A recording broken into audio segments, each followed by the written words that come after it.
توسل بالحبابة والبتول المستطابة والنبي ثم الصحابة فعسى دعوة مجابة نتوسل بالحبابة والبتول المستطابة والنبي ثم الصحابة فعسى دعوة مجابة. Cara hidup yang bahagia, cara hidup yang tidak sia-sia ini Allah menuliskannya dalam Al-Quran. Satu surat khusus diawali oleh Allah Subhanahu wa Ta'ala dengan sumpah, menyatakan bahwa inilah keadaan kalian. Kata Allah Subhanahu wa Ta'ala, wal 'asr, demi masa, demi masa, demi waktu. Waktu apa ya Allah? Nih, kalian hidup di atas muka bumi ini kan menghadapi waktu nih kalian semuanya. Nah, terhadap waktu-waktu ini Allah Subhanahu wa Ta'ala kasih tahu, innal insana lafi khusr. Semua manusia hidupnya sia-sia. Semua manusia hidupnya rugi. Semua manusia lelahnya nggak berarti. Semua manusia mereka jadi nggak punya nilai apa-apa, kata Allah. Kebanyakan hidup manusia nih nggak ada artinya, rugi, begitu ya, nggak bermakna, lelah mereka nggak ada artinya apa-apa. Allah kemudian kasih tahu, kecuali kalau kamu bisa nempuh ini, kata Allah, ini jalan bahagia kalian, jalan senang kalian, biar kalian nggak mudah lelah. Apa itu ya Allah? Illal ladzina amanu wa amilus shalihat wa tawasau bil haq wa tawasau bis sabr. 3 hal kalau kalian lakukan, menjadikan kalian menjadi bermakna hidupnya, bahagia hidup kalian di dunia sebelum akhirat, hingga kalian mendapatkan seindah-indah kebahagiaan nanti di hari akhirat. Dan teman-teman sekalian, 3 hal ini, kalau kau mengerjakannya, kalau kau memilikinya, maka akan membuatmu tidak mudah lelah. Karena kamu menjadi lillah. Gimana itu 3 hal tersebut? Yang pertama, illal ladzina amanu. Kedua, wa amilus sholihat. Ketiga, tawasau bil haqqi wa tawasau bis sabr. 3 hal tersebut. Teman-teman sekalian saya muliakan, yang pertama beriman. Beriman. Jangan pernah lupa sama Allah. Jangan pernah lupa sama Allah. Kalau Allah yang menjadi tempat tujuanmu, kalau Allah yang menjadi satu-satunya tujuanmu, kamu tidak akan mudah lelah, teman-teman sekalian. Dan saya mendapati orang-orang yang seperti itu nggak mudah lelah, karena mereka lillah, karena mereka imannya luar biasa pada Allah Subhanahu wa Ta'ala. Saya punya guru namanya Khubabah Nur Abdul Habib Muhammad Al-Haddar. Ini orang yang saya lihat dalam hidupnya paling sedikit waktu tidurnya. Beliau itu, teman-teman sekalian, tidurnya dalam 1 hari 1 malam hanya sekitar 2 jaman aja. Saya banyak mendampingi beliau, terutama ketika beliau datang ke Indonesia berdakwah. Jadi saya cerita ini bukan sebagai dongeng atau katanya. Saya melihatnya dengan mata kepala saya sendiri, teman-teman sekalian. Gitu. Beliau mengajar, beliau berdakwah. Kalau di negerinya, beliau menjamu tamunya. Tadi pagi ada yang sarapan di sini 200 orang. Dan itu beliau turun di dapur masak. Habis selesai masak semuanya buat 200 tamu. Kita sih mau ngundang 200-an tamu rencananya dari sebulan sebelumnya. Itu pun kagak pakai masak. Order catering padahal. Dan kita habis itu istirahatnya seminggu. Masya Allah. Beliau teman-teman sekalian, habis selesai masak rapi-rapi kemudian ngajar, ngisi majelis. Habis selesai itu beliau kemudian pulang, baca dzikir, baca ini, nemuin tamu. Wah, Masya Allah, Masya Allah. Ngurusin anak. Anaknya berapa banyak? 10 orang. 10-10-nya. Beliau melahirkan dengan normal, beliau melahirkan, mendidik mereka dengan sebenar-benarnya pendidikan. Beliau susuin, beliau urusin semuanya. Ya Allah, ya Allah, Masya Allah. Nggak ada capek-capeknya gitu. Saya ngelihatnya, ya ampun, subhanallah nih orang. Saya membayangkan, tiap saya lihat beliau, teman-teman sekalian, saya membayangkan, ini malaikat rokib nggak selesai-selesai nih. Nyatetin amal ibadahnya beliau gitu. Dari ini, habis selesai ini lagi, habis selesai ini lagi, belum dzikir, belum, ya Masya Allah, Masya Allah. Sementara kita nih kira-kira antara rokib sama atid.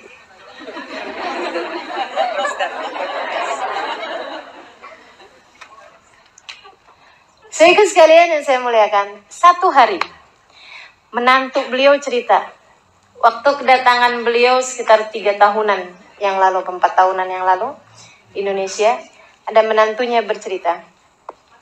Dia bilang, ya Allah, perjalanan ini bikin saya tahu siapa Umi. Maksudnya siapa ibu mertuanya itu. Dia bilang, saya itu sering dengar orang-orang di negeri kami, gitu ya, di Hadramaut, di Tarim, bilang, Babah itu ibadahnya Masya Allah, gitu kan. Tapi dia bilang, saya nggak lihat langsung. Yang sekarang, karena perjalanan bersama-sama, makanya kita kalau mau kenal orang, berjalanlah bersama dengan orang tersebut, kamu kenal siapa dia. Gitu kan? Itu nggak, Bu? Ya.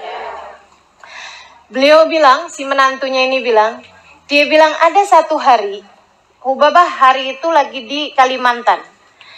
Dia bilang hari itu majelis-majelisnya sampai malam.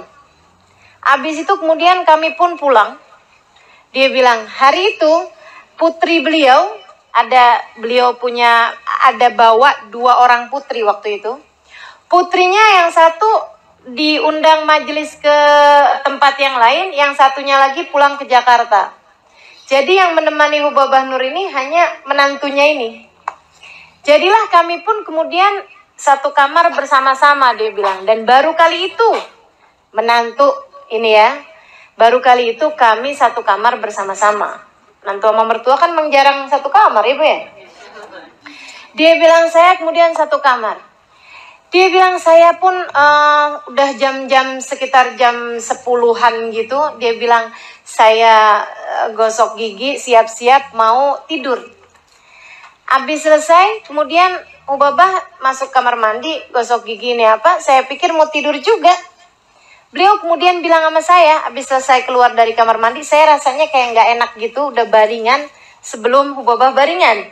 Jadi saya tungguin, dia bilang gitu kan. Sambil saya kerjain witir 3 rakaat, habis itu kemudian saya tunggu beliau gitu. Terus beliau bilang kayak gini, Muna, namanya Muna. Dia bilang kalau kamu mau tidur, tidur nak. Saya masih mau ngerjain, maksudnya yang biasa beliau kerjain gitu ya. Dia bilang saya pertamanya kayak sungkan gitu, tapi karena saya pikir saya juga ngantuk, capek banget hari itu habis majelis gitu ya. Dia bilang saya pun kemudian tidur, ketika sebelum ketidur itu saya lihat beliau lagi sholat.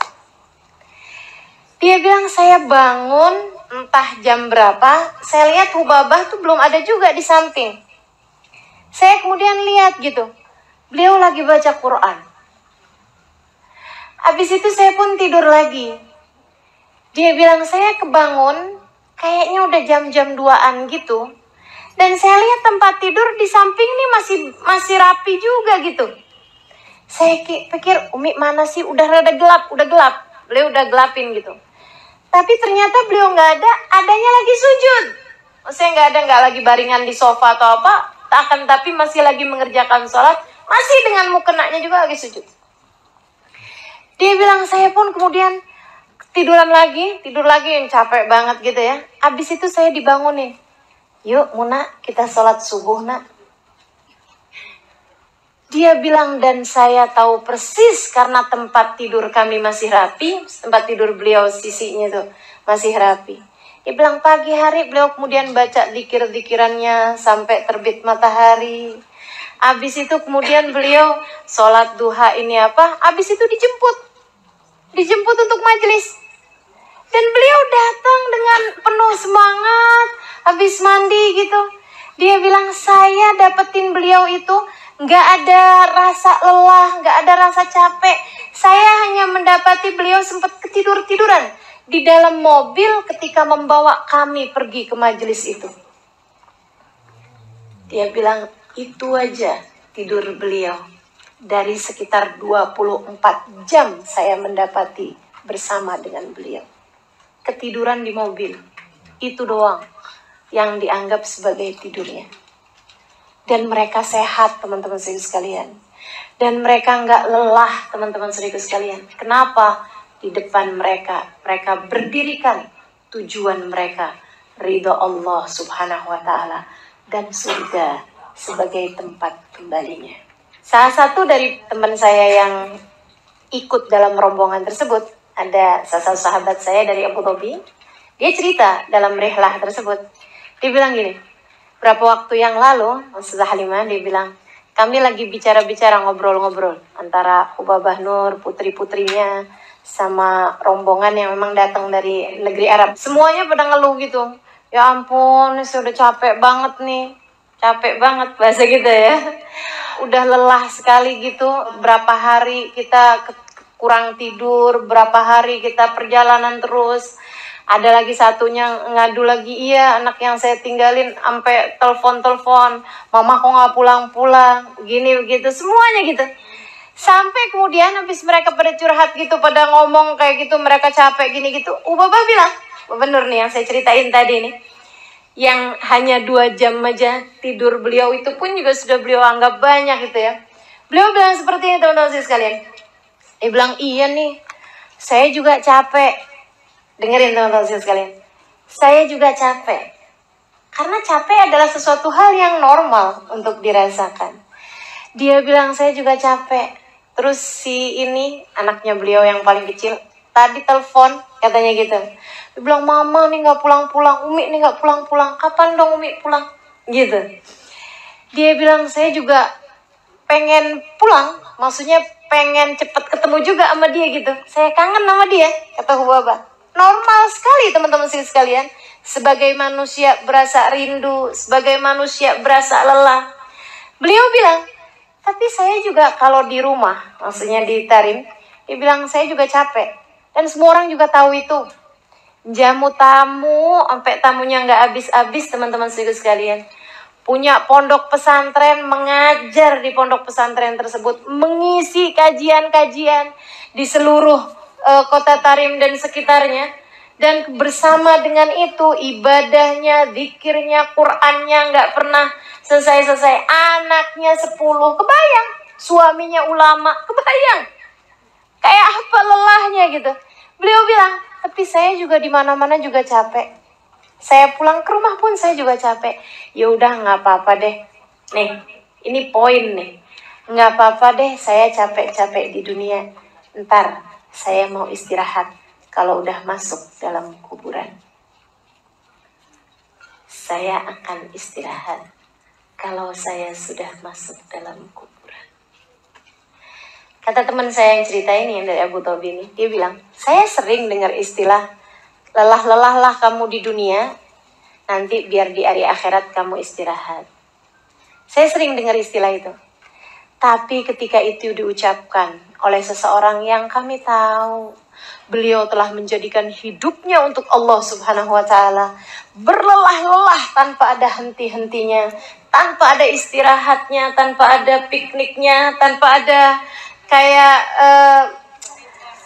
ya itulah gitu ya. Dia bilang itu menjadi sesuatu yang tampak real. Itu menjadi sesuatu yang bukan kalimat ngawang-ngawang di angkasa, akan tetapi sesuatu yang memang benar-benar menjadi tujuan.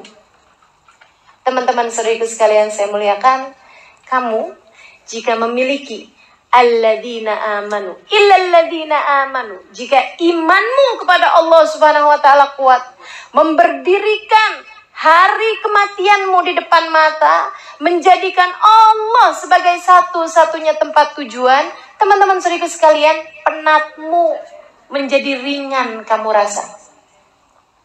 Lelahmu menjadi mudah untuk menyerah. Lelahnya yang nyerah, bukan kitanya yang nyerah sama lelah, tapi lelahnya yang nyerah. Oh ini gak bisa digangguin nih, gak bisa digangguin sama lelah. Setannya nyerah, nih kayaknya gak bisa digodain sama capek nih. Dia gak mudah lelah teman-teman sekalian, karena mereka menjadikan hidupnya lillah. Kamu tidak akan mudah lelah kalau kamu jadikan hidupmu lillah. Jadikan hidup untuk Allah SWT. Nyari ridhonya Allah. Teman-teman saudariku sekalian saya muliakan, kata Nabi Muhammad SAW, tidaklah seseorang merasa lebih rugi dibandingkan dari waktu-waktu yang terlewat di atas muka bumi ini tanpa mendekatkan dirinya kepada Allah. Artinya bahwa hal yang paling akan kita sesali nanti di hari akhirat adalah kalau kita tidak berlelah-lelah di atas muka bumi ini untuk menjadikan hidup kita buat Allah Subhanahu wa taala. Tapi kalau kamu buat hidupmu di atas muka bumi ini, apapun yang kita punya buat Allah Subhanahu wa taala, insya Allah kita nggak akan nyesal nantinya di hari akhirat. Jadi nggak apa-apa teman-teman sekalian, berlelah-lelahlah biar kita nggak nyesel nanti di akhirat. Nggak apa-apa, harus ada capek-capeknya hidup di dunia, gitu ya, biar nanti di hari akhirat kita nggak dicapekkan dengan hisab, dengan azab, dengan neraka, dengan segala kegaduhan di hari akhirat nanti. Teman-teman sekalian, yuk kita berbuat di dunia ini agar nanti di dalam kuburan kita sungguh-sungguh dapat beristirahat dengan tenang. Amin ya rabbal alamin. Saudara sekalian saya muliakan, illal ladzina amanu, kecuali orang-orang yang beriman. Nah, untuk urusan beriman nih, teman-teman sekalian, seenggaknya kamu mesti punya 3 poin. Apa aja itu? Yang pertama, kalau nggak pengen lelah nih ya, hidup di dunia ini lelahnya jadi nggak terasa gitu. Urusan beriman ini kamu mesti punya 3 poin. Yang pertama, ingat sama tujuan. Ingat sama tujuan. Tujuan kita adalah mau dapat ridhonya Allah SWT.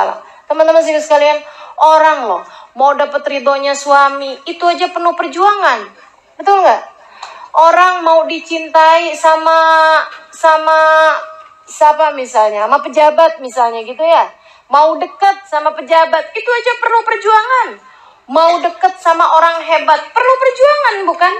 Maka teman-teman saudaraku sekalian, bagaimana pula dengan mau mendapatkan ridho Allah Subhanahu wa taala? Apa menurutmu tidak perlu perjuangan? Jika cinta manusia aja itu selalu dijadikan sama orang-orang sebagai hal yang membuat ringan sebuah pengorbanan, maka bagaimana pula dengan cinta Allah Subhanahu wa taala? Teman-teman pernah nonton film India nggak? Selalunya kalau di film-film India itu cinta itu digambarkan dengan harus berkorban, kan begitu? Ya emang iya teman-teman saya sekalian. Bagaimana kamu berkorban untuk cintamu terhadap anakmu, ya kan? Bagaimana kamu berkorban untuk cintamu terhadap suamimu, untuk cintamu terhadap orang tuamu. Pasti yang namanya cinta pasti perlu pengorbanan. Itu Allah lagi mau ngajarin teman-teman saya sekalian. Kalau cinta manusia aja, kamu untuk mendapatkannya perlu pengorbanan seperti itu, Bagaimana pula dengan cinta kepada Allah Subhanahu wa Ta'ala? Kalau ngaku cinta, ya berbuatlah, berkorbanlah. Tancapkan cita-cita depan mata. Tancapkan tujuan depan mata. Apa tujuannya? Ridhonya Allah. Asli loh teman-teman sekalian. Kayak apapun kita bikin dari kelelahan-kelelahan, ibadah-ibadah, jungkir balik misalnya gitu ya, dalam ibadah pada Allah Subhanahu wa Ta'ala di atas muka bumi ini.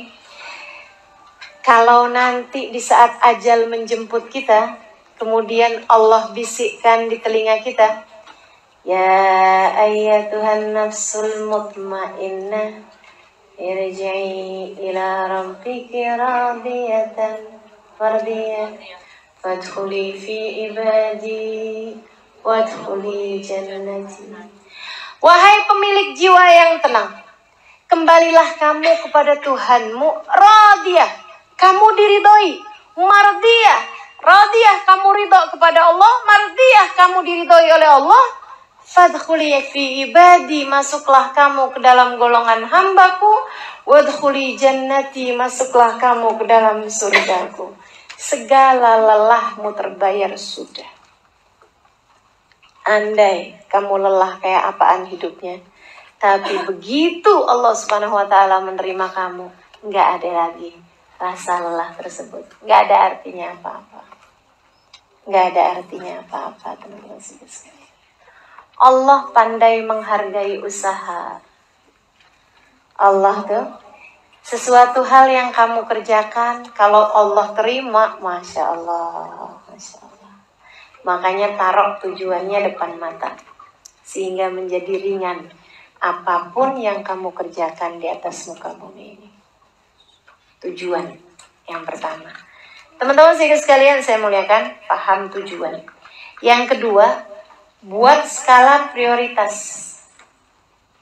Kalau kamu beriman, maka buatlah skala prioritas. Gitu ya. Ini hidup kita nih nggak ada yang masa percobaan loh. Ada nggak yang hidupnya sekarang ini lagi masa percobaan?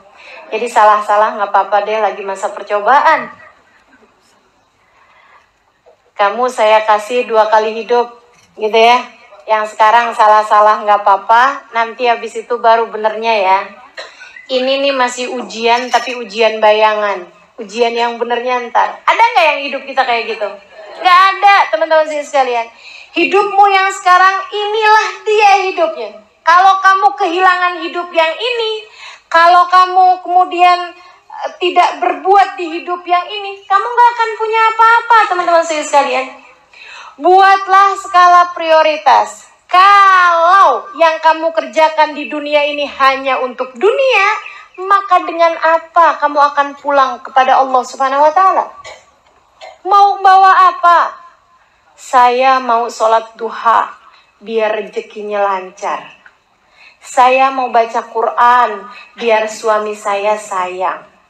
Saya mau tahajud biar anak dapat kerjaan yang bagus. Biar anak bisa sekolah yang bagus. Biar anak cepat dapat jodoh. Misal gitu. Teman-teman sekalian yang saya muliakan, tujuanmu ngerjain berbagai macam hal, enggak lillah. Tujuanmu menghadapi berbagai macam, menjalanin semuanya, cuman karena pengen dunia, kepengen dunia, kepengen dunia, kepengen dunia. Ntar di hari akhirat apa yang kamu mau bawa? Ya Allah, saya punya duha. Kata Allah, duha kamu kan cuman kepengen rezekinya aku tambahin. Sudah aku tambahin tuh waktu di dunia. Saya punya tahajud ya Allah. Tahajud kamu kan biar waktu itu tanahnya cepet laku. Kan sudah laku.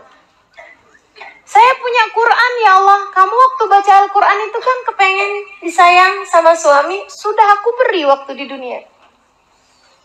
Sekarang dengan apa kamu menghadapku? Jadi nggak punya apa-apa teman-teman sekalian. Makanya difahami makna prioritas dalam hidup. Allah dulu. Man wajadallah famalladhi yafqiduh. Katanya seorang ulama, siapa dia mendapati Allah, dia merasa kehilangan dari apa? Orang kalau dapat Allah, dapat segalanya. Wa man lam yajidillah fa ayyu syai'in yajidu. Dan orang yang kehilangan Allah, nggak dapat Allah SWT dalam hidupnya, apa yang dia dapat? Nggak dapat apa-apa. Walaupun kamu kaya, walaupun kamu berpendidikan, walaupun kamu cantik, walaupun kamu disayang sama suami, walaupun kamu dicinta sama anak-anak, walaupun kamu jadi pejabat, walaupun kamu jadi apa aja, selagi Allah murka padamu, kamu tidak ada artinya apa-apa. Pahami prioritas teman-teman suriku sekalian. Allah Subhanahu wa Ta'ala adalah prioritas kita. Kita kalau paham prioritasnya, insya Allah jadi nggak mudah lelah, saudariku sekalian. Hidup kita adalah tujuannya untuk mencari ridha Allah Subhanahu wa Ta'ala. Kemudian bagi-bagiin yang pinter pahamin prioritas. Oh ini penting nih, ini penting. Jangan sampai kita nih, banyak banget di antara kita suka kelelahan karena yang mestinya nggak dipikirin, yang mestinya nggak dikerjain. Betul nggak? Yang mestinya nggak diomongin. Tuh yang bikin kita pada lelah. Yang mestinya nggak dikerjain. Waduh, dikerjain semua ya. Padahal nggak penting-penting amat gitu, nggak perlu-perlu amat. Contohnya nih, yang nggak mestinya dikerjain, tonton TV, apalagi gosip, apalagi tuh ya. Ya Allah, bahas urusan artis bercerai sampai segitunya. Padahal dari perceraiannya artis itu dia nggak dapat apa-apa juga. Gono gini nggak dapet, tetangga bukan, kenal enggak, dibahas. Ya Allah, mau-maunya gitu. Masya Allah, capek akhirnya. Karena yang nggak mesti dikerjain, kamu kerjain. Yang nggak mesti diomongin, kamu omongin. Nih ya, sama suami diajakin berantem mulu. Diajakin bertengkar mulu suaminya. Ya Allah, ya Allah. Teman-teman saudaraku sekalian saya muliakan, mohon maaf. Waktu di Donggala sama Palu kena gempa, kena tsunami. Itu ya. Begitu hanya beberapa detik, hanya beberapa menit kemudian rusak semuanya, hilang, bahkan ada satu kampung hilang ya. Itu ya. Saudaraku sekalian yang saya muliakan, kebayang nggak? Di antara rumah-rumah itu tuh yang kemudian temboknya rusak, yang kemudian rumahnya ambruk, yang kemudian dindingnya rubuh dan lain sebagainya. Kira-kira kebayang nih, kira-kira ada nggak gitu waktu mikirin mau ngecat warna apa, suami sama istri pakai berantem dulu? Ada nggak kira-kira? Ada pasti. Sama kita. Kita tuh mau nentuin warnanya dinding aja lo pakai berantem. Maka warna yang ini, jangan dong, itu kan nggak pantas. Masa sih kamar kita warnanya pink? Itu suami kita. Kan jadi ceria gitu bang. Ya Allah, urusan warna aja berantem.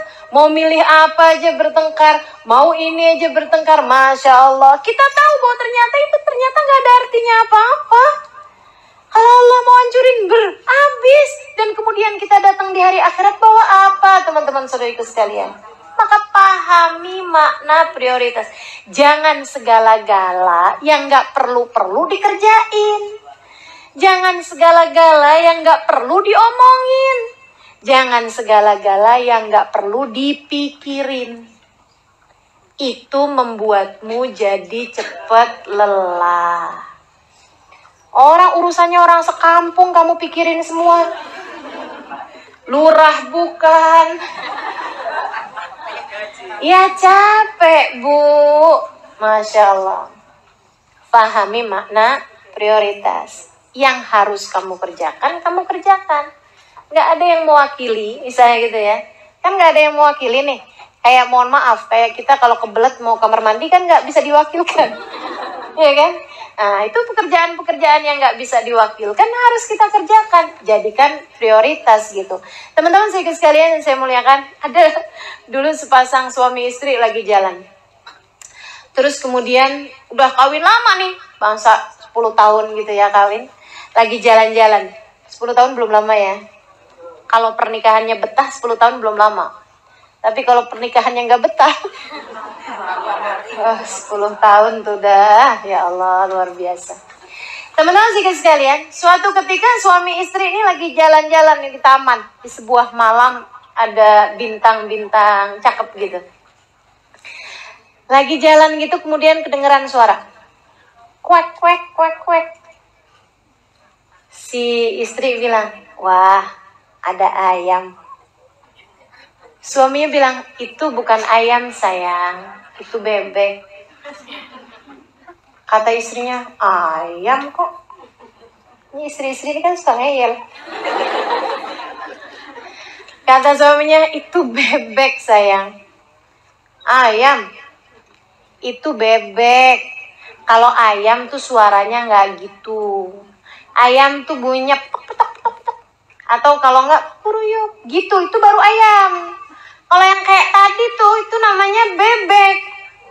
Ayam, kata istrinya. Bebek, ayam, bebek. Habis itu udah diem. Dua-duanya sama-sama diem. Nggak lama kemudian kedengeran lagi suaranya. Kuek, kuek, kuek, kuek, kuek. Suaminya bilang, tuh kan bebek. Istrinya bilang, itu ayam. Itu tuh bebek. Istrinya bilang, itu tuh ayam. Bebek, ayam. Bebek, B-E-B-E-K. Kata istrinya, ayam, A-Y-A-M. Belajar ngija ya. Dia bilang, itu bebek, itu ayam. Pegel si suami sama istrinya yang ngeyel ini. Sampai dia kayaknya mau gampar gitu istrinya. Di saat dia mau gampar tuh istrinya nangis kemudian. Kan cewek gitu senjata ya. Suaminya ketika ngelihat istrinya nangis, dia mau gampar. Dia ingat kenapa dia dulu menikahi perempuan ini. Dia ingat di rumah sana ada anak-anaknya. Hasil buah cinta mereka berdua. Teman-teman sekalian, ingat ada begitu banyak hal di belakang. Dan kemudian ingat, emang apa peduliku sama ayam sama bebek? Akhirnya suaminya kemudian turunin tangannya sambil bilang, ya betul sayang, itu adalah ayam. Mari kita jalan. Ada berapa banyak hidup kita di atas muka bumi ini kelamaan ngurusin ayam sama bebek. Coba diingat-ingat teman-teman sekalian. Coba diingat-ingat. Dari perbincangan kita dari pagi sampai malam. Itu yang kira-kiranya penting. Yang kira-kiranya memang harus diomongin. Sama yang gak seharusnya diomongin, banyakkan mana coba? Dari sini kita tahu kenapa kita lelah. Kebanyakan ngomongin yang gak perlu diomongin. Kebanyakan ngurusin yang gak perlu diurusin. Kebanyakan mikirin yang gak perlu dipikirin. Teman-teman saudaraku sekalian, berhentilah melakukan itu. Pahami makna prioritas dalam hidupmu, insya Allah kamu tidak akan mudah lelah. Dan prioritasmu yang nomor 1 sebagai hamba Allah, sebagai umat Rasulullah nomor 2-nya. Yang ketiganya, masing-masing dari kita liatin deh. Ada yang sebagai ibu, ada yang sebagai istri, kan begitu ya? Nah itu prioritas kita tuh. Pekerjaan yang gak bisa diwakilkan oleh orang lain, itu yang seharusnya menjadi prioritasmu, kewajibanmu. Gitu. Teman-teman saudaraku sekalian saya muliakan, pahami makna prioritas itu. Tancapkan dalam hati mana yang tidak akan kamu tinggalkan. Dari urusan-urusan kamu sebagai hamba Allah, gitu ya. Masa jadi hambanya Allah umur 40 tahun hataman Quran sekali aja belum pernah. Masa jadi hambanya Allah dalam setahun gak ada hatam sekalipun Al-Qur'annya? Masa sebagai hamba Allah SWT sampai umur segini gak pernah tahu nikmatnya tahajud, gak pernah bisa istiqomah ngerjain sunnah?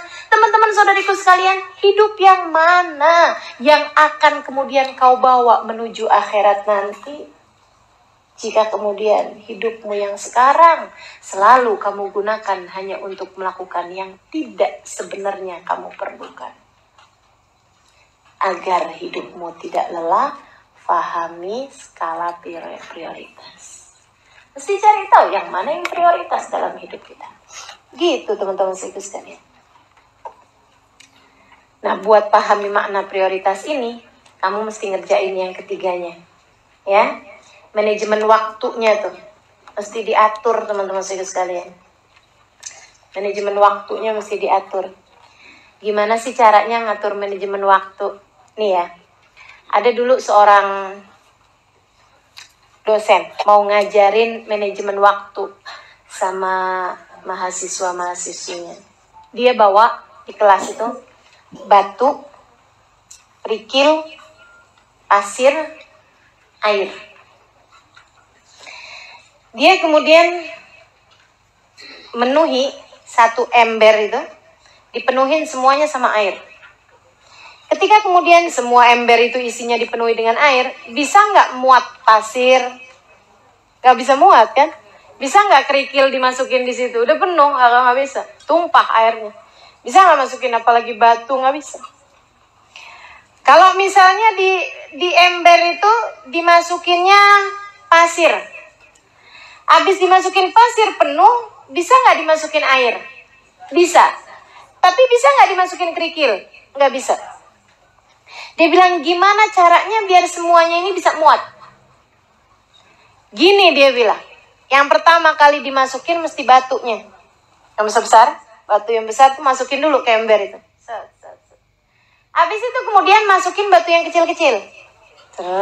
Masuk tuh batu yang kecil-kecil. Selah-selahnya kemudian masukin pasir. Habis itu kemudian masukin air. Semuanya bisa masuk ke situ. Ini waktu kita tuh kayak gitu. Teman-teman sekalian. Tuh ember, tuh waktu yang Allah SWT siapkan modal bagi kita. Yang batu-batu itu, teman-teman sekalian, kewajibanmu kepada Allah. Kewajibanmu sebagai hambanya Allah, kewajibanmu sebagai siapapun dirimu di atas muka bumi ini. Wajib makan. Kan begitu ya? Iya kan? Gak bisa diwakilin. Bisa gak diwakilin? Tolong dong kamu makannya banyakan ya. Saya belum sarapan soalnya. Gak bisa. Teman-teman sekalian. Makanya itu jadi prioritas gitu. Harus sholat. Kita hamba Allah kok. Kan begitu ya? Jangan sampai gara-gara urusan-urusan yang lain sholat sampai gak keburu. Ini kamu gak paham makna prioritas namanya. Begitu kan ya? Sebagai seorang istri misalnya, ada kewajiban kita terhadap suami yang harus kita laksanakan, gak bisa diwakilin orang lain. Mohon maaf, urusan tempat tidur gak bisa kita wakilin orang lain. Kan gitu ya?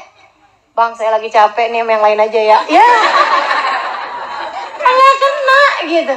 Nah itu prioritas namanya teman-teman saudaraku sekalian. Masukkan itu sebagai batu-batu besar dalam kehidupan kita. Dalam ember waktu kita ini. Masukkan yang gak bisa diwakilkan sama orang lain. Sebagai batu-batu besarnya. Habis gitu kemudian masukkan yang batu-batu kerikil-kerikilnya. Keperluan kita, kebutuhan kita. Meskipun itu adalah sesuatu hal yang gak wajib. Tapi sunnah. Gitu ya. Perkara-perkara yang sunnah-sunnah. Kita mau sholatnya dengan berjamaah. Kan gitu. Kita mau pakai tambahan. Ada duha di waktu pagi. Ada witir di waktu malam. Kan gitu. Nah itu jadikan sebagai batu-batu kerikil. Teman-teman saudaraku sekalian. Yang bisa nyelip-nyelip di antara batu-batu yang besar-besar tersebut. Nggak bisa juga kita kerjakan yang sunnah, tapi yang fardu ditinggalkan. Gitu ya? Sepanjang malam tahajud. Giliran jam 3:30 malah ngantuk. Pagi-pagi bangun subuhnya bablas. Itu kayak orang masukin kerikil, ninggalin batu. Jadi mesti yang ini juga mesti dikerjain gitu. Kemudian sesudah itu baru tuh yang namanya pasir tuh keperluan kita, tapi yang nggak terlalu mendesak. Teman-teman saudaraku sekalian, pasirnya masih bisa diwakil-wakilin sama orang lain, biarin dia nyelip-nyelip aja, gitu kan ya? Masak contohnya, kan masih bisa diwakilin orang lain, betul nggak? Kita masih bisa beli makanannya kalau nggak keburu, gitu loh. Akan tapi kalau urusan-urusan yang memang harus dikerjakan nggak boleh gara-gara sibuk masak sampai kemudian nggak duha, itu kan sayang gitu ya. Masukin yang sunnah misalnya dalam sehari harus ada baca Qur'annya, dalam sehari harus ada sedekahnya, dalam sehari harus ada, itu kita bikin skala prioritas, yang mana yang kamu mau jadikan batu, yang mana yang kamu mau jadikan kerikil, dan yang mana yang kamu jadikan pasir. Teman-teman saudaraku sekalian, kebutuhan belanja misalnya, gitu kan ya. Nah itu tuh kebutuhan yang kamu anggap sebagai pasir-pasirnya, jangan sampai ngabisin semuanya. Baru kemudian yang air, hiburan kita. Jadikan airnya aja teman-teman saudaraku sekalian, dia bakalan nyelip-nyelip kok gitu. Kayak misalnya arisan, kayak misalnya buka media sosial, iya kan ya? Bermedia sosial itu termasuk apaan tuh? Air teman-teman saudaraku sekalian, dia bakalan nyelip-nyelip. Kamu di kendaraan, di mobil, iseng buka media sosial, kan begitu? Kalau kemudian terus aja di situ, sampai segala yang sunnah nggak dikerjain, sampai segala rumah berantakannya kayak apaan, gitu kan ya? Suaminya ngeliatin, ya ampun, jam 10 pagi, jam 10 siang, mandi belum.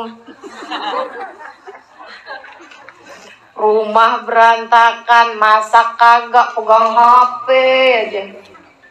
Wah, ada berita baru nih bang. Kenapa? Kirain berita penting apa, sampai nggak mandi gitu ya. Temen saya bang, si Eno bang, bercerai sama laki. Ya Allah. Inna lillahi wa inna ilaihi raji'un. Pahami? Jadi kita tahu mana yang prioritas, mana yang bukan. Gitu teman-teman sekalian. Biar nggak banyak salah-salahnya nih kita ngerjain hidup. Dan yang terakhir dari keimanan ini ya, mesti kita harus bahas amal sama tawasau bil haq, sama tawasau bis. Yang terakhir nih, ini saya sering ditanya, Ustazah itu, ada seorang teman saya bilang ini, Ustazah tuh ngajar di majelis kami 13 tahun. Dia bilang dari 13 tahun itu Ustazah nggak pernah sekalipun bolos karena sakit. Teman saya bilang, saya baru kemudian ngeh gitu. Iya juga ya, gitu. Alhamdulillah. Cuman kalau ditanyain, emang Ustazah nggak pernah sakit? Ini teman-teman saudaraku sekalian, nih ya, agar kita bisa ngerti caranya jalanin hidup. Yang ketiga nih, bagian dari keimananmu kepada Allah Subhanahu wa Ta'ala, bagian dari caramu mengatur cara berpikir nih, Allah kamu jadikan sebagai tujuan. Yang nomor 1 tadi kan ya.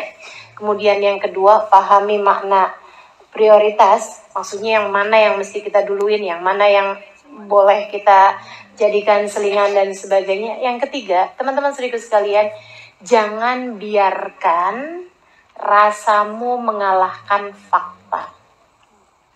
Jangan biarkan rasa mengalahkan fakta. Apa tuh? Nih, coba ya. Ada banyak istri-istri yang kemudian udah gak sanggup lagi ngadepin suaminya.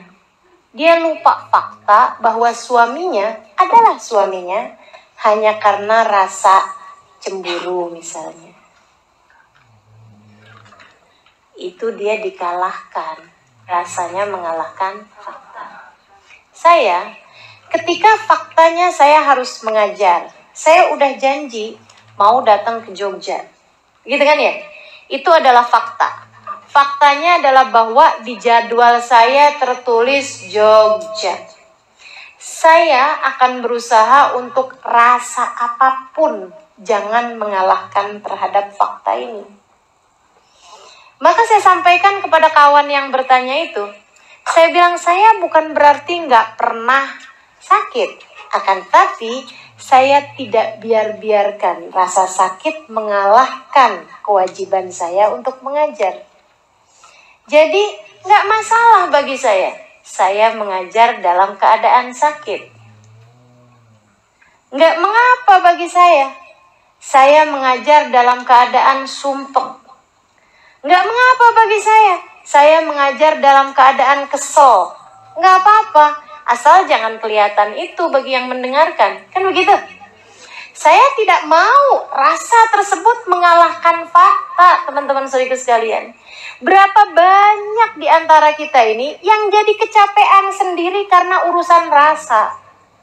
Karena saudariku sekalian yang saya muliakan, yang kebanyakan kelelahan lah, sakit lah, apa segala macam, itu bukan karena kelelahan badan loh, tapi kelelahan perasaan, kelelahan pikiran. Oh ibu-ibu nih coba perhatiin, kalau lagi suasana hati dilanda cemburu sama suami, coba ibu ingat-ingat bisanya ngapain? Nah itu, masak nggak bisa, bersih-bersih nggak bisa, tidur yang jadi istirahat aja nggak bisa, makan nggak enak, katanya gitu ya, atau malah makan mulu. Masya Allah bu, betapa mudahnya perasaanmu mengalahkan rasamu. Jangan biarin, biar kamu tidak mudah lelah, teman-teman saudara sekalian. Kamu lagi berasa capek, anak datang. Mah, liatin deh mah hasil kerjaan saya. Nah itu, teman-teman saudariku sekalian, rasamu jangan mengalahkan fakta bahwa anak datang minta perhatian. Kan begitu ya? Tanggalkan rasamu, dahulukan fakta tersebut. Oh iya, coba sini mama lihat. Bagus nak gambarnya. Gitu teman-teman saya sekalian. Gak apa-apa gitu. Saya sering kok ngajar dalam keadaan sakit. Saya sering kok ngajar dalam keadaan sakit kepala. Saya sering berbicara dalam keadaan hati saya sebenarnya lagi gak enak. Malah justru itu ngobatin. Selesai ngajar, selesai ini jadi lebih ngerti malahan. Jadi lebih bisa ngontrol emosi malahan. Masya Allah. Jadi jangan biarkan fakta yang ada mengalahkan perasaan. Ingat-ingat itu teman-teman saudariku sekalian. Lagi kesel sama suami, jangan mengalahkan fakta bahwa dia adalah suamimu. Halo?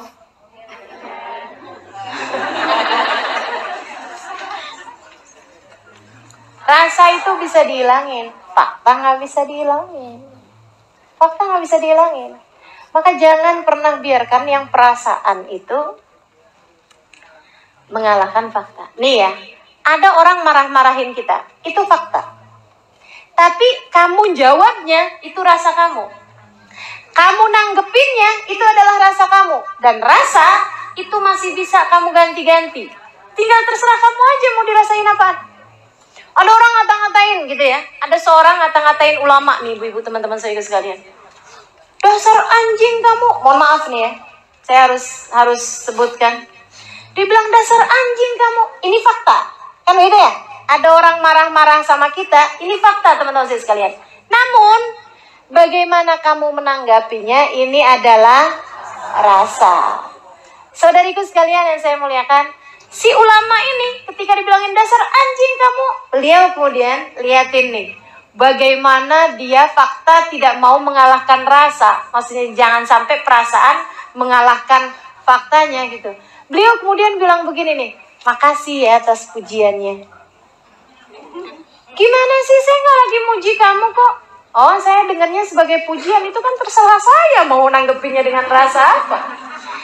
Dia bilang sebab saya lihat nggak ada binatang lebih menyenangkan majikannya daripada anjing. Saya berharap andai saya menjadi anjing bagi majikan saya, Allah Subhanahu wa Ta'ala. Gitu teman-teman sekalian. Nih, sekarang saya tahu rasanya adalah gerah. Jangan sampai itu mengalahkan fakta. Apa faktanya? Faktanya kita perlu konsentrasi mendengarkan kajian. Ini fakta. Faktanya kita sedang berada di majelis ini mendengarkan kajian. Ini fakta. Jangan sampai kita kemudian dikalahkan sama rasa gerah. Kipas-kipasan nggak apa-apa, tapi jangan sampai ada yang memutuskan, aduh nggak kuat dah saya. Aduh, saya mau keluar aja dah. Gitu ya. Teman-teman sekalian saya muliakan, kalau bicara tentang rasa, antara duduk diam mendengarkan dalam keadaan gerah, dengan duduk sambil berbicara, kira-kira gerahan siapa? Jangan biarkan rasa mengalahkan untuk membuatmu tidak lelah. Berpikirnya seperti itu teman-teman saudaraku sekalian. Biar banyak benernya kita dalam hidup nih. Ya. Baik, saudaraku sekalian saya muliakan. Illalladzina amanu. Iman kepada Allah SWT jangan pernah mengalahkan perasaan-perasaanmu. Berpikir tentang tujuan. Jangan sampai kamu mau dikalahkan dengan keadaan apapun. Fahami yang mana yang prioritas dalam hidup sebagai penghambaanmu kepada Allah SWT, teman-teman sekalian. Itu. Kemudian yang kedua, katanya Allah SWT dalam Al-Quran, wa amilus solihat.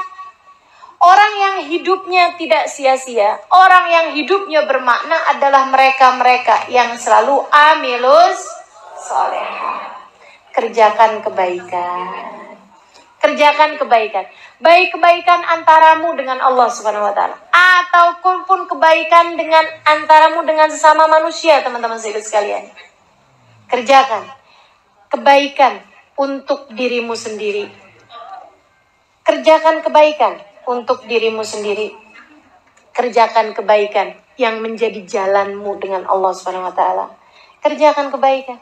Hidup ini pokoknya amilus solihat tuh jangan pernah jauh-jauh. Sebab beriman doang tanpa amilus solihat nggak ada artinya apa-apa, teman-teman sekalian. Selalu aja kalau kita liatin, pasti tuh antara iman sama amal baik tuh pasti nyambung. Selalu aja gitu. Lalladzina amanu wa amilus solihat. Lalladzina amanu wa amilus solihat. Kayaknya Allah lagi mau bilang bahwa kamu iman doang tapi nggak mau kerja, nggak ada artinya apa-apa juga. Gitu. Jadi kalau kamu mau hidupnya menjadi bermakna, ini jangan pernah jauh-jauh dari amilus solihat. Berbuat kebaikan. Berbuat kebaikan ini dibagi dua, teman-teman sekalian. Kerjakan yang disuruh, sama yang kedua, tinggalkan yang dilarang. Gitu. Tinggalin yang dilarang. Allah nggak bolehin, ya udah tinggalin. Allah nggak bolehin hutang riba. Jangan mau berhutang. Berhutang riba, tinggalin. Abisnya gimana ya Ustazah kalau nggak kayak gitu? Nanti kita nggak dapat utangan, gitu. Itu disebabkan karena kurang amanu di atas tadi itu. Kamu nggak tahu yang ngasih rizki itu cuma satu loh, Allah Subhanahu Wa Taala, gitu ya. Jangan sampai itu tuh yang kamu pikir.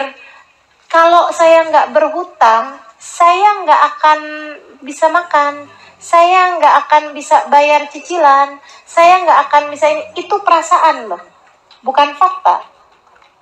Kan begitu ya? Bukan fakta, teman-teman saudaraku sekalian. Ada jalan-jalan lain yang banyak ketika kita kemudian ada kesulitan-kesulitan. Jangan jadikan larangan Allah sebagai satu-satunya jalan. Saya sakit tipes, gitu kan ya, kemudian berobat sama dokter dikasih obat cacing. Teman-teman sih selain orang tipes banyak obatnya cacing loh. Bukan obat cacing bukan. Maksudnya obat sakit cacing bukan. Akan tetapi cacing ditumbuk dibikin obat gitu. Itu obatnya sakit tipes. Terkenal itu ya. Bahkan sirup-sirup itu juga terdiri dari cacing juga untuk sakit tipes itu.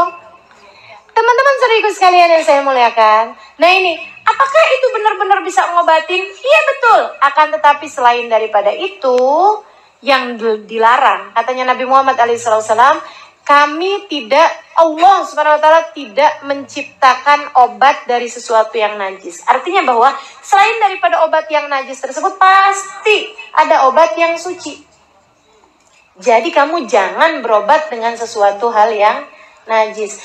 Soalnya kalau nggak berobat sama ini kita nggak sembuh-sembuh. Siapa bilang? Yang ngasih sembuh cuma satu, namanya Allah. Jangan pernah menjadikan sesuatu yang haram sebagai pilihan dalam hidup. Jangan pernah jadikan sesuatu yang haram sebagai pilihan dalam hidup. Saya kerja nih, tapi di perusahaan nggak bolehin saya pakai jilbab. Gimana nih? Ya udah, habisnya mau gimana lagi? Ya udah deh, terpaksa. Nggak ada ceritanya, teman-teman saya sekalian. Nggak ada ceritanya. Jadi gimana dong kalau kayak begitu? Ya itu tadi, jangan pernah jadikan sesuatu yang haram sebagai pilihan. Yang ngasih rezeki Allah Subhanahu wa taala. Yang ngasih sembuh Allah Subhanahu wa taala. Satu hari saya kena tipes. Nih ya, satu hari saya sakit tipes. Dan itu benar-benar karena memang waktu itu, subhanallah juga, waktu itu saya nggak ada majelis, tapi ada bepergian untuk satu acara yang saya tidak mengisi. Jadi nggak wajib datang sebenarnya. Ya, acara itu akan dilaksanakan ada atau tidak ada saya gitu ya. Mau menghadiri satu acara gitu kan. Tapi nggak berbicara karena memang acaranya acara laki-laki besar begitu kan ya. Saya cuma datang untuk ikut hadir aja. Serius kalian, saya kemudian sakit tipes. Saya bilang sama dokter, yang salah satu dari jamaah saya juga. Saya bilang, Bu dokter, saya jangan dikasih obat cacing ya. Kata dokternya, iya Ustazah. Tapi biasanya rada lamaan nih Ustazah. Kalau nggak pakai cacing itu. Saya bilang, nggak apa-apa Bu dokter. Saya nggak jadi soal berapa lama saya sakit. Tapi yang pasti saya nggak mau berobat dengan yang najis. Baik Ustazah. Dikasihlah sama dia pil-pil yang memang nggak mengandung cacing. Saya tanya sama dokter itu, dok, ini sakit tipes biasanya berapa lama? Paling cepat 5 hari Ustazah. Paling cepat 5 hari. Tapi karena Ustazah nggak pakai cacing ya, saya nggak tahu berapa lama bisa sembuhnya. Saya bilang, saya rasa 3 hari. Kenapa gitu Ustazah? Saya bilang karena waktu yang saya nggak ngajar 3 hari. 3 hari kemudian, hari keempat saya sudah kembali mengajar teman-teman sekalian. Apa udah nggak sakit? Ada sih sisa-sisanya, tapi saya masih bisa jalan. Saya masih bisa bicara dalam hari yang keempat itu gitu. Kenapa teman-teman sekalian? Saya tidak membiarkan itu tadi ya, rasa mengalahkan fakta. Selagi saya masih bisa berdiri, masih bisa berbicara, saya akan melakukan apa yang seharusnya jadi kewajiban saya. Itu ya. Jadi teman-teman sekalian yang saya muliakan, jangan pernah punya pilihan haram untuk kamu lakukan. Gitu.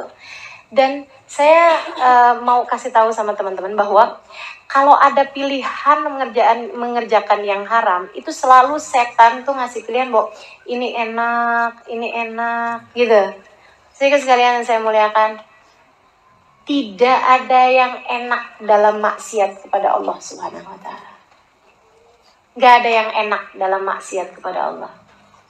Walaupun ketika kamu jalaninnya kelihatannya enak, enaknya itu pun juga fata morgana. Mohon maaf ya. Seorang perempuan ketemu sama laki-laki, suaminya orang. Dia sendiri mungkin punya suami juga, tapi dia ngerasanya kayak yang, ini kayaknya nggak asik suami saya, suka sibuk-sibuk sendiri. Dia kemudian ketemu sama laki-laki lain, begitu ya, ngobrol-ngobrol, manja-manja, gini gitu, berasanya kayak enak. Berapa lama dia berasa senangnya? Teman-teman sekalian, saya yakin, hakul yakin, asal pulang di rumahnya sendirian, berasa ngelihat diri sendiri kayak murahan amat ya saya. Ketika ngeliatin suaminya, ya ampun, maafkan saya. Apalagi pas ketemu anak-anaknya, duh rasanya. Kalau anaknya kemudian nggak nurut sama dia, dia ngerasanya, iya ibu kayak saya emang nggak pantas buat diturutin gitu. Betul apa enggak? Jadi hina kamu teman-teman sekalian. Rasa seneng ketika kemudian bersama dengan laki-laki itu semenit, 2 menit, 10 menit. Oke, berapa lama? Setengah jam, 1 jam. Begitu kamu arah pulang, ya, begitu kamu nyampe di rumah, ketemu sama suami, perasaan kamu gak enak. Ketemu sama anak, perasaan kamu gak enak. Ngerjain berbagai macam hal, perasaan kamu gak enak. Kemudian bawaan sumpek mulu, bawaan pengen marah mulu, bawaan kesel mulu, bawaan, ya Allah. Berapa lama? Berjam-jam, bahkan berhari-hari sesudahnya. Saya ketika satu waktu, saya bikin satu video, saya cerita bahwasanya nggak ada cara memuliakan hidup lebih daripada taat kepada Allah SWT. Orang ketika lagi berbuat maksiat di diskotik misalnya, dia mabuk-mabukan, dia bercanda-bercanda sama teman-temannya, dia jejingkrakan, berasa kayak seneng gitu kan. Terus dia pulang. Begitu nyampe di rumahnya, dia kemudian berasa sumpek, berasa sedih, berasa gak enak, hidupnya hampa, berasa waduh tersiksa luar biasa. Dia pikir karena dia udah kepengen kangen lagi sama teman-temannya. Bukan teman-teman saya sekalian, akan tetapi disebabkan karena hatimu rindu kepada Allah Subhanahu wa taala. Karena rohmu kepengen sama Allah Subhanahu wa taala. Itu saya ketika bikin video itu kemudian saya sebarkan, gitu ya. Kamu harus tahu bahwa tidak ada cara buat membuat hatimu senang, hidupmu bahagia, tidak berasa lelah, tidak depresi, tidak sumpah, kecuali dengan mengerjakan taat kepada Allah Subhanahu wa taala. Ada seorang kawan, dia bilang, "Ustazah kok tahu banget sih Ustazah? Emang Ustazah pernah ngalamin?" Saya bilang, "Ngalamin apa?" Di diskotik gitu, mabok-mabokan. Enggak lah, saya bilang. "Oh, Ustazah tahu persis gitu rasanya." Dia bilang, "Saya Ustazah ngalamin masa-masa itu." Dia bilang saya lagi bandel gitu kan. Dia bilang saya pergi ke diskotik, saya mabuk-mabukan, saya bercanda-bercanda sama teman-teman saya, jejingkrakan gini gitu segala macam. Dia bilang sampai pulang. Nanti begitu nyampe di rumah, glosor saya Ustazah di lantai rumah saya, di kamar saya. Dia bilang saya menangis, saya ngerasa ya Allah kok sedih banget hidup saya. Saya ngerasa jadi orang paling malang di dunia. Gitu aja terus. Dia bilang, saya pikir wah ini kurang banyak maboknya. Besoknya saya mabok lagi. Gitu. Dia bilang besoknya lagi saya pulang kayak gitu lagi. Nangis-nangis sendiri. Depresi sendiri. Susah-susah sendiri. Emang bener. Nggak ada jalan membuat hidupmu bahagia. Teman-teman saya sekalian. Kecuali dengan taat kepada Allah Subhanahu wa taala, wa amilus sholihat. Kerjakan yang bagus-bagus. Tahajud. Sebut-sebut nama Allah. Wah, luar biasa. Itu bahkan kamu nangis pun nangisnya enak. Betul nggak? Nangis pun nangisnya enak juga teman-teman saya sekalian. Kamu berdoa manggil nama Allah, ya Allah. Lihatin saya apa ya Allah. Lihatin saya Allah. Ini hambamu yang satu ini. Nggak ngerti caranya jalanin hidup kalau engkau tidak mengajarkannya padaku. Ya Allah, tolong saya ya Allah. Tolong saya ya Allah. Teman-teman saudariku sekalian yang saya muliakan. Itu bahkan kamu menangis, bahkan kamu merasa bersedih hati gitu. Tapi habisnya tuh lega, enak, senang. Karena di situ surga kita. Karena di situ bahagia kita, teman-teman saudariku sekalian yang saya muliakan. Saat kamu pandangi suamimu, kemudian kamu bilang, ya Allah bang, andai waktu bisa kuulang, tak akan ku memilih pasangan lain selain dirimu. Teman-teman saudariku sekalian, kamu ngomongnya senang, suami dengernya senang, kan begitu ya? Betul apa enggak? Coba bandingkan dengan kamu ketika kesel sama suami kamu, kemudian kamu bilang bahwa saya tuh sepanjang kawin sama kamu gak ada seneng-senengnya, tahu gak sih? Wow. Yang mana yang surga, yang mana yang neraka. Kamu bisa bayangkan. Saudariku sekalian yang saya muliakan. Jangan sampai setan atau orang-orang di luaran sana itu memberikan kepadamu surga yang padahal sejatinya neraka. Atau sebaliknya, mereka tuh bilang bahwa itu neraka, padahal sebenarnya surga, teman-teman saudariku sekalian. Jangan sampai mengelabuimu itu. Makanya yang punya suami, suaminya sayangin beneran. Jangan sayang suami orang. Sayangi suamimu, nikmati suamimu, gitu ya. Udah diterima tuh. Yang nggak punya suami, nikmati kebebasanmu. Mau pergi ke majelis nggak harus ada yang diizinin, kan gitu? Bener apa enggak? Surga apa bukan? Surga, teman-teman saya sekalian. Jadi nyari surgamu masing-masing. Yang memang beneran surga, nah itu dia tuh. Amilus solihat, gitu. Jangan pernah jadikan perkara yang haram sebagai pilihan. Jangan pernah pilih yang haram sebagai pilihan. Baik, teman-teman sekalian saya muliakan, yang terakhir. Oh ya, sebelum saya ke yang watawasau bil haq, tawasau bis sabr ini ya. Teman-teman sekalian, amilus solihat. Beneran, orang yang menjadikan hidupnya buat Allah dan dia mengerjakan kebaikan-kebaikan, itu udah kayak di surga sebelum surga loh. Saya Ramadan yang lalu melaksanakan ibadah umroh. Di antara orang yang saya berkunjung ke salah satu dari guru saya, semoga beliau menerima saya sebagai muridnya, Habib Zain bin Smith di kota Madinah. Beliau adalah ulama terkemuka, teman-teman saya sekalian, ilmunya kayak lautan, gitu ya.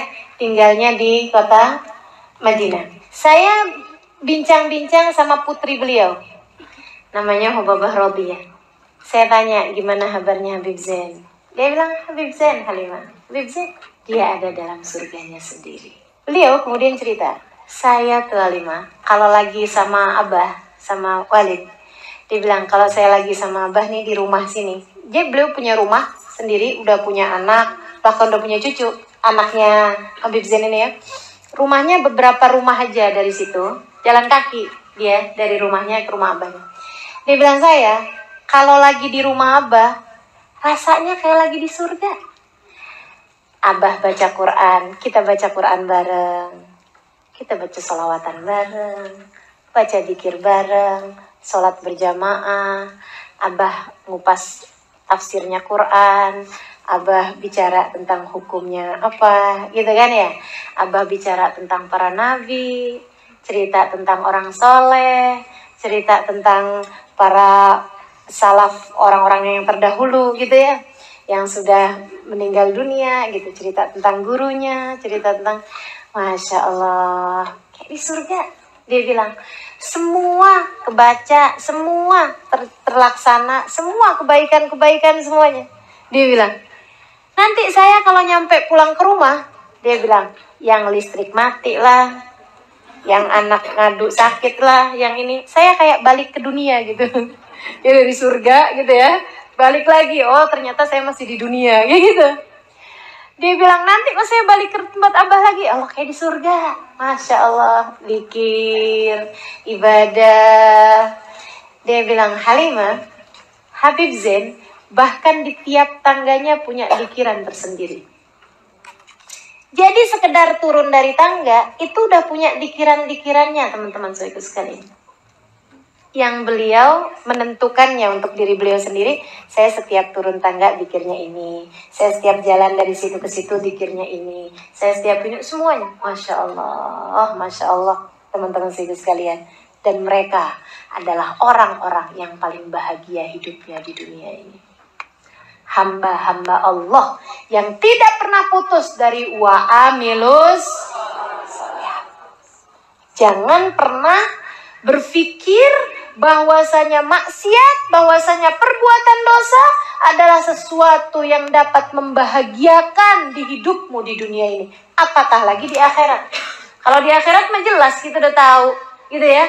dosa bawa neraka, taat bawa surga. Tapi saudaraku sekalian, dari di dunia ini, taatmu membawa bahagia dan dosamu membawa sengsara, membawa derita. Itu. Jadi wa'amilus solehan. Teman-teman sekalian, yang terakhir, yang ketiga, kalau kamu ingin hidupmu di atas muka bumi ini tidak mudah merasa lelah, kamu harus punya senjata yang ketiganya. Apa itu? Tawasau bil haq wa tawasau bis sabr. Saling nasihat menasehati dalam kebenaran, saling nasihat menasehati dalam kesabaran. Artinya apa? Namanya juga saling, artinya jangan pernah sendiri. Kalau kamu pengen ringan, gitu ya teman-teman sekalian, harus saling menguatkan. Kalau kamu mau ringan perjalananmu di atas muka bumi ini, harus saling mengingatkan, harus saling meringankan. Makanya kemudian yang ketiga ini bolehlah kalau kita sebut sebagai ukhuwah. Kalau kamu mau hidupmu itu menjadi hidup yang bermakna, hidup yang bahagia, milikilah orang-orang di sekitarmu yang dapat membawamu kepada jalan Allah Subhanahu wa Ta'ala. Harus ada orang di sekitarmu dan dirimu sendiri yang bisa tawasau bil haq wa tawasau bis sabr. Teman-teman saudariku sekalian yang saya muliakan, saya pernah dengar istilah seperti ini. Kalau kamu mau berjalan cepat, berjalanlah sendirian. Kalau kamu mau berjalan panjang, lama, berjalanlah bersama-sama. Nah, hidup menuju surga selalu adalah perjalanan yang panjang. Maka jangan kerjakan dengan sendirian. Kamu harus punya sekurangnya 3 orang. Ke atas, ke samping, sama ke bawah. Siapa itu? Yang ke atas, orang tua. Orang ya ini ya, kita lagi bahas ukhuwah ya. Yang ke atas, orang tua. Yang harus kamu muliakan, yang harus kamu siap penerima nasihat.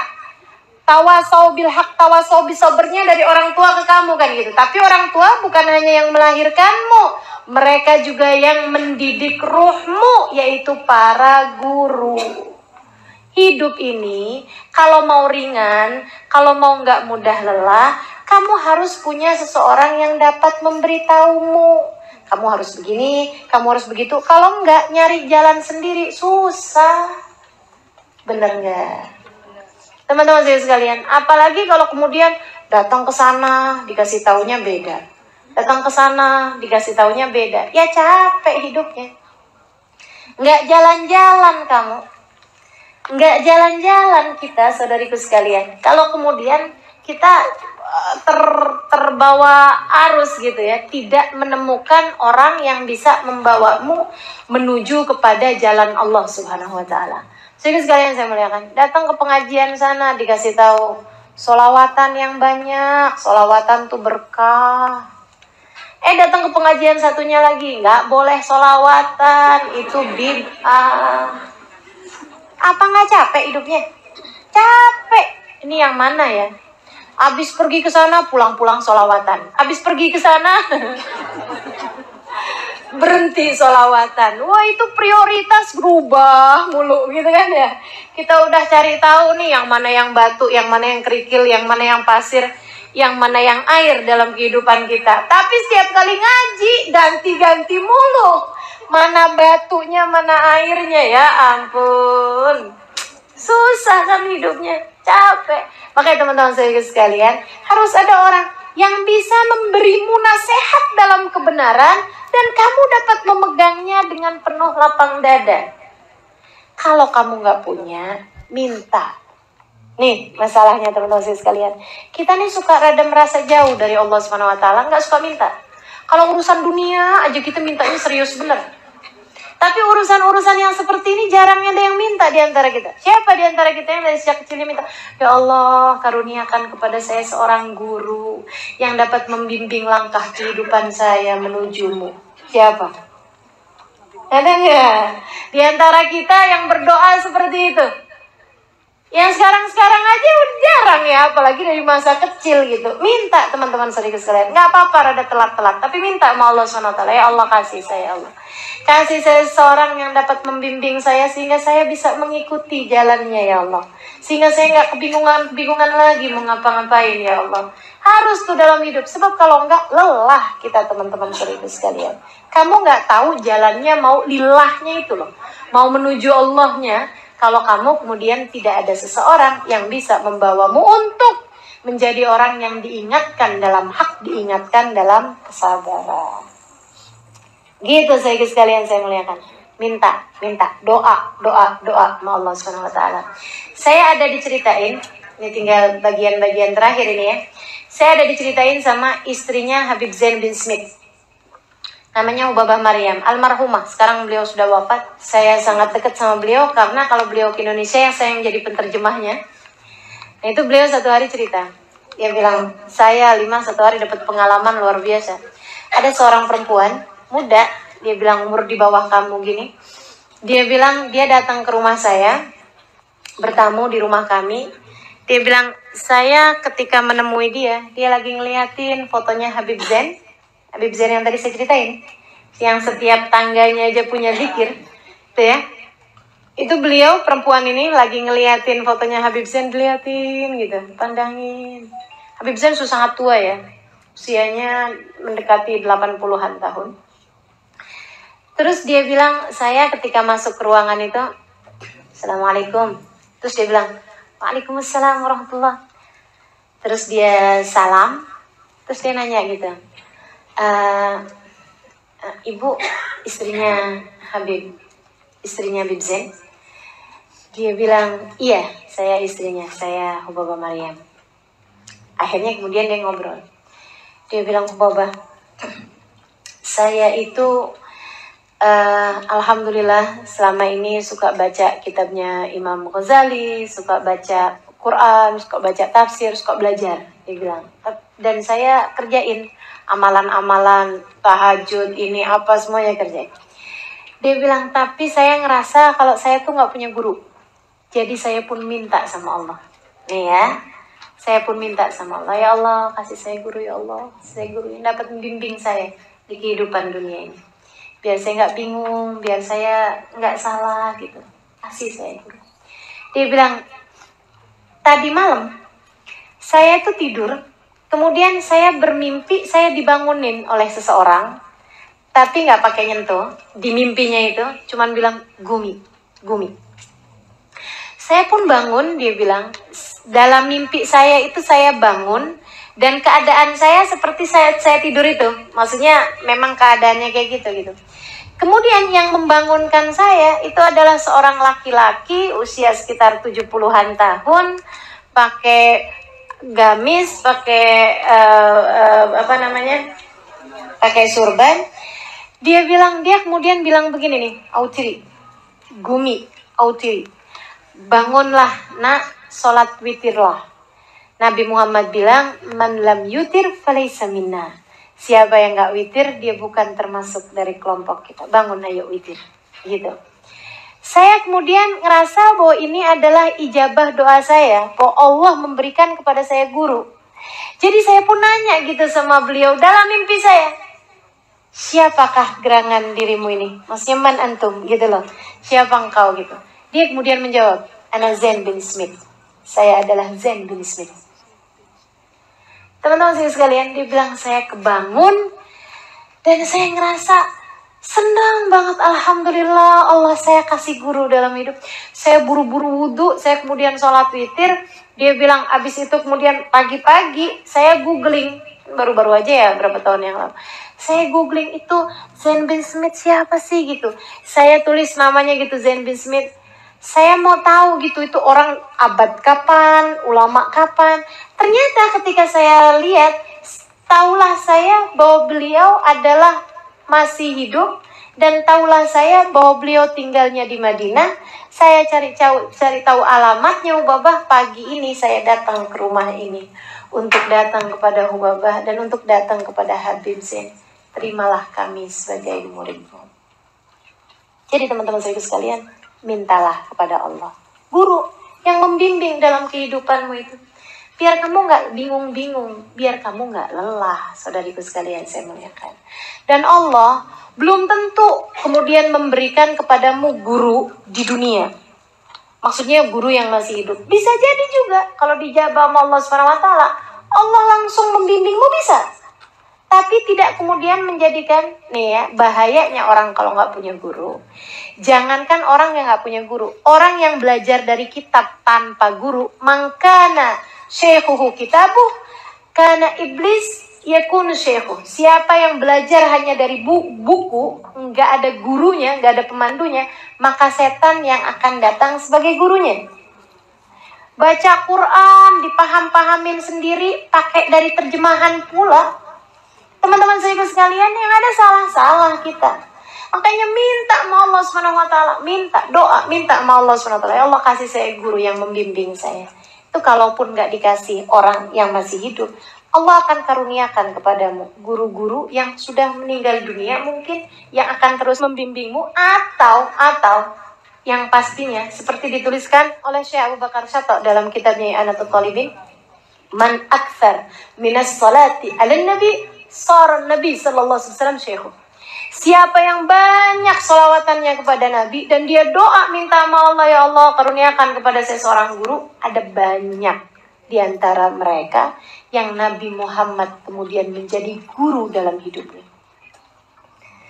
Jadi kamu akan selalu terbimbing, teman-teman sekalian. Nggak akan pernah salah memilih-milihnya. Gitu kan ya? Jadi kayak dipandu gitu, kayak ditunjukin gitu. Enggak kayak kedengeran.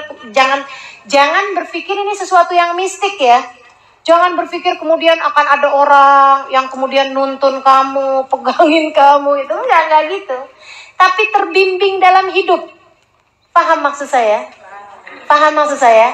Terbimbing dalam hidup, teman-teman sekalian. Ada banyak di antara kita yang kalau lagi dalam keadaan-keadaan gelisah, dalam keadaan-keadaan kacau hidup kita misalnya, kita kemudian dimimpiin sama nenek kita, kakek kita, dikasih tahu, misalnya gitu. Ada nggak? Ada pasti, teman-teman sekalian. Nah ini, bahwa ada banyak di antara para kekasih-kasih Allah, bahkan mungkin nabi-nabinya Allah SWT, yang meskipun mereka sudah tidak ada di atas muka bumi ini, dapat menjadi semacam mentor, dapat menjadi semacam pembimbing bagi orang-orang yang hidup di atas muka bumi ini.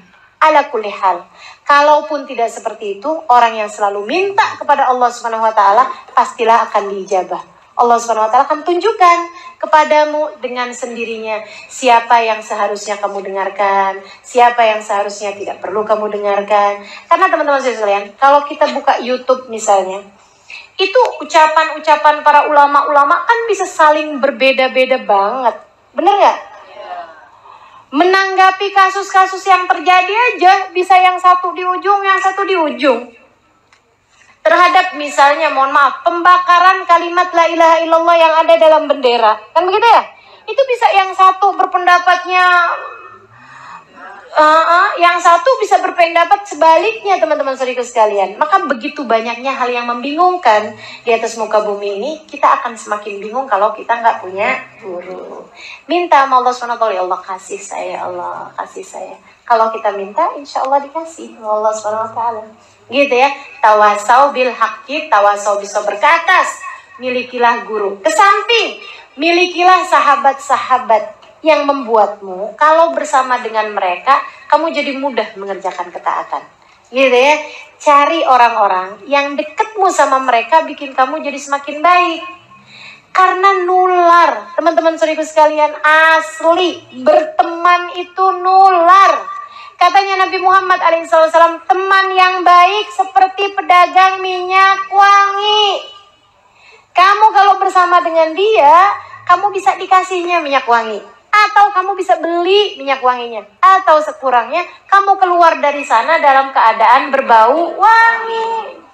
Itu teman-teman sekalian. Maka carilah teman-teman yang baik. Cari orang-orang, jangan asal asik. Apalagi kaya. Gitu ya, mau temennya nyarinya orang kaya gitu kan, atau nyarinya yang asik gitu kan, enak nih diajakin ngobrol, enak nih diajakin temenan. Enggak kayak gitu, nyarinya orang yang kalau kita dalam keadaan jatuh, dia bisa untuk memberi semangat. Gitu kan, orang berteman kayak orang naik ayunan, gitu kan. Yang satu naik didorong, tapi jangan dia terus. Saatnya dia yang turun, kemudian temennya yang naik didorong. Kan gitu teman-teman sekalian. Kayak gitu tuh, gitu loh. Jadi cari teman-teman yang membuatmu kemudian menjadi mudah mencari jalan ridha Allah SWT. Lebih bagus lagi kalau kemudian suamimu di antara teman-teman tersebut, yang memang dapat membuatmu menjadi semakin mudah berjalan mencari ridha Allah SWT. Kemudian yang terakhirnya yang ke bawah, yaitu anak-anakmu. Jadikan mereka sebagai orang-orang yang dapat membuat tawasau bil haq, tawasau bis sabr. Sama anak tuh, sabar-sabarin. Sama anak, kasih tahu yang benar, gitu ya. Jangan asal sama anak pokoknya jalan-jalan bareng, makan bareng, nonton TV bareng, tapi nggak pernah ada muatan tawasau bil haq, tawasau bis sabr. Kasih tahu yang benar kayak gimana, dan ajarkan kepada anak untuk bersabar.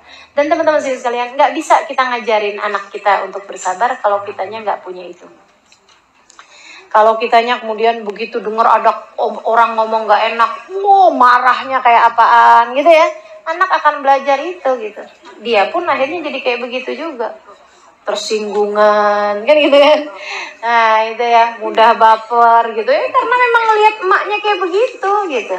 Dah insyaallah mudah-mudahan nih tawasau bil haq, tawasau bis sabr. Saling ya, nyari ke atas yaitu guru, nyari ke samping yaitu kawan, nyari ke bawah murid atau anak, untuk bisa kita bersama-sama menuju jalan Allah Subhanahu wa taala.